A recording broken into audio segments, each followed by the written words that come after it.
వర్షానికి కోడి తడిసిపోయి చలికి ఎండకి అన్ని రకాల వాతావరణాలు తట్టుకోవడానికి మా పర్ ఇయర్ మా టర్న్ ఓవర్ పందింగ్ కోళ్ళది వచ్చేసరికి నియర్లీ 1.5 crore ఉంటుంది. కడక్నాథ్ వచ్చేసరికి ఒక 2 కోడ్లతో 1,50,00,000 కాదు, ఓవరాల్ గా మొత్తం ఈ 2 కోళ్ళ కాంట్రిబ్యూషన్ ఇలాంటివి ఇంకా మనకి ఇలాంటి కోళ్ళు మనకు ఒక 20-30 ఉన్నాయి. అవునా? మేజర్ గా ఈ 2 కోళ్ళు ప్లస్ ఇంకొక 2 కోళ్ళ ద్వారా మనం ఈ బ్రీడ్ అంతా డెవలప్ చేసి వాటి పిల్లలే ఇవన్నీ కూడా వాటి పిల్లలే. ఓకే, మరి నాకు ఇది పైన తల మీద మనం జితేంద్ర గారి ఫామ్ లో ఉన్నాము. సో ఈయన పిల్లలు పెంచే పద్ధతి చాలా బాగుంటుంది. ఈ పద్ధతులు చూసి నేను చాలా నేర్చుకున్నాను. సో ఒకసారి మీరు కూడా అన్నగారు పిల్లలు ఎట్లా పెంచుతారని ఒక చిన్న ఇన్ఫర్మేటివ్ వీడియో చేద్దాం. హాయ్ ఫ్రెండ్స్, నేను మీ లక్ష్మణ్ మాట్లాడుతున్నా. మీ అందరూ కూడా నువ్వు కోడి పిల్లలు చాలా బాగా పెంచుతావు అని అడుగుతారు. సో ఈ పద్ధతులన్నీ కూడా పిల్ల ఎట్లా పెంచాలి, దాని కేరింగ్ ఎట్లా తీసుకోవాలని 10 సంవత్సరాల కిందటే జితేంద్ర అన్న గారి దగ్గర నేర్చుకున్నాను నేను. అన్న నమస్తే. నమస్తే అన్న. ఇప్పుడు ఈ సెట్టింగ్స్ లో మనం పిల్లలు పెంచుతారు కదా, ఎన్నింటికి కమ్మేసేస్తారు మీరు? ఈ సాయంత్రం 4 కల్లా వచ్చేస్తాయి. మళ్ళీ మార్నింగ్ ఎప్పుడు తెరుస్తారన్న? మళ్ళీ 7 కానీ ఒకటి బ్యాచ్ ఊర్లుకుంటూ వెళ్తే బయట ఫీడ్ తింటూ ఉంటాయి. ఓ బ్యాచ్ తర్వాత ఓ బ్యాచ్. ఫ్లోరింగ్ చేసే దానికి కారణం ఏమైనా ఉందా, లేకపోతే ముందే ఫ్లోరింగ్ చేసి ఉన్నదా? ఇది లేదు, మనం కేవలం ఈ కోల్డ్ కోసం చేయించాం కోడి పిల్లలకనే. పొద్దునే ఈ బుట్టలన్నీ బయట వేసి క్లీన్ చేసి రోజు డైలీ వాష్ చేసేస్తారు. ఇప్పుడు ఈ గంపల్లో ఎంత వయసు నుంచి ఎంత వయసు కోళ్ళ వరకు? డే 1 కాంచి 3 నెలల దాకా ఈ గంపలోనే 3 నెలల దాకా కాంచి కర్రలకి ఇచ్చేస్తున్నాం. ఓకే, 3 నెలల దాటిని కాంచి మనకి కర్రలెక్కేస్తాయి. అయితే ఇవి తల్లితో పాటే పెరుగుతాయి? తల్లితో పాటు పెరుగుతాయి.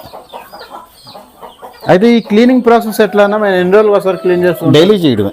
డైలీ కడిగేస్తాం. ఎర్లీ మార్నింగ్ డైలీ బయట వేసి మొత్తం క్లీన్ గా వాష్ చేసి వాటర్ తో కడిగేస్తాం. ఈ ఫ్యాన్లు పరిస్థితి ఏంటనే, దీనికి కారణం ఏమైనా ఉన్న స్పెసిఫిక్ కారణం? అంటే మనకి ఫ్రెష్ ఎయిర్ రావడానికి, ఉన్న వేరు బయట పోవడానికి, కోడికి బాగా ఎయిర్ గాలి తగలడానికి మనం ఈ ఫ్యాన్లు పిలిచాం.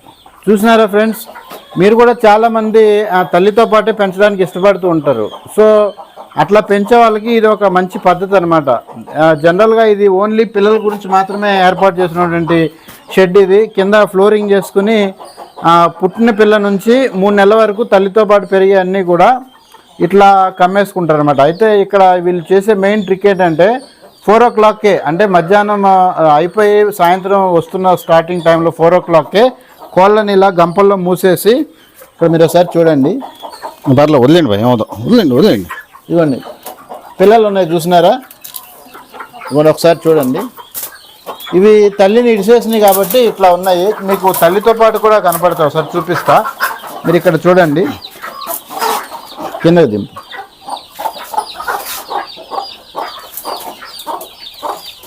ఇవన్నీ తల్లితో పాటే ఉన్నాయన్నమాట.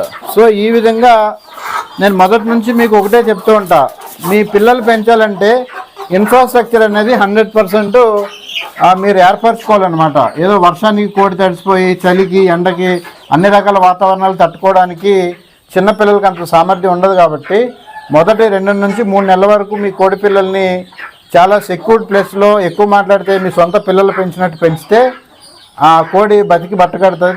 తద్వారా జాతి కూడా డెవలప్ అయ్యి రోజు రోజుకి కోడి స్కిల్స్ డెవలప్ అవుతాయి. Thank you my dear friends.